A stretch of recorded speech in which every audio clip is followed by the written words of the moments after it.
Ang programang ito ay rated SPG. Striktong patnubay at gabay ng magulang ang kailangan. Maaaring may masiselang tema, lengguwahe, karahasan, sexual, horror o droga na hindi angkop sa... Pre, tinulungan mo kami, di ba? That makes you an accomplice.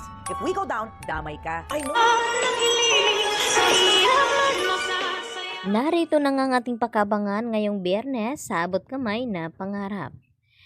Dumalaw naman itong si Lynette dito sa Apex Hospital at sakto naman na nasalubong ni Lynette itong si Giselle.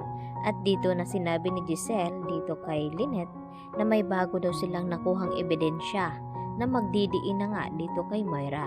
At maya-maya, speaking of Moira, dito naman na biglang dumating itong si Moira at nagkasagupaan na naman at asaran itong si Moira at itong ang si Lynette. At hindi nagtagal ay dito na dumating itong si Zoe at pinagsabihan ni Giselle na ilabas itong kanyang ina na si Moira dahil bawal daw itong pakalat-kalat dito sa Apex Hospital.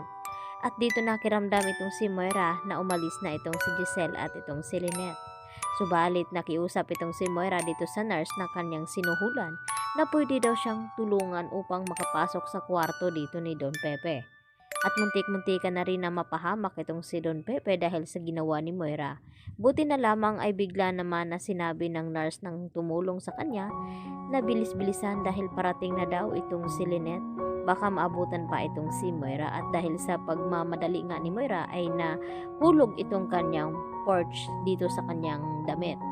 At dito na nagtaka itong si Lynette na sinabi ng nurse na ito na kung bakit naka-off daw itong alarm emergency kung may mangyaring masama dito kay Don Pepe. At isa lamang ang naisip dito ni Lynette. Lalo pa may nakita siyang ebidensya na nahulog nga dito sa kwarto ni Don Pepe. At dito niya na ipinakita dito kina Giselle at RJ at sinabi niya na walang duda pumasok itong si Moira doon sa kwarto ni Don Pepe. At dahil dito mas pinahigpit pa ang pagbabantay dito kay Don Pepe na kahit sino ay bawal pumasok. At nang tangkain ni Zoe na dalawin itong kanyang lolo ay dito naman na pinigilan ni RJ na bawal daw siyang pumasok sa kwarto dito ni Don Pepe.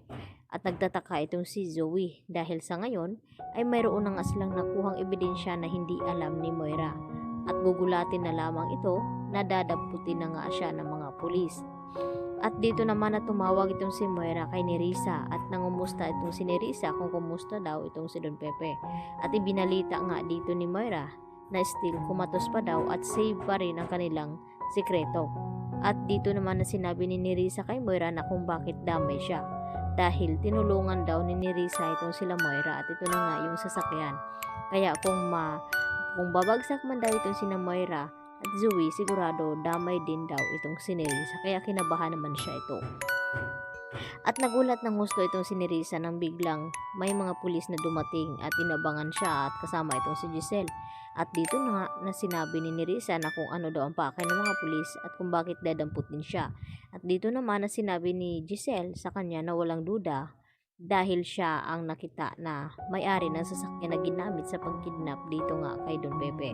At damay talaga siya dito at hindi na nga nakapagsalita pa itong si Nerissa at sinabi niya na hindi daw siya itong driver nung kinidnap itong si Don Pepe dahil hiniram daw itong kanyang kotse.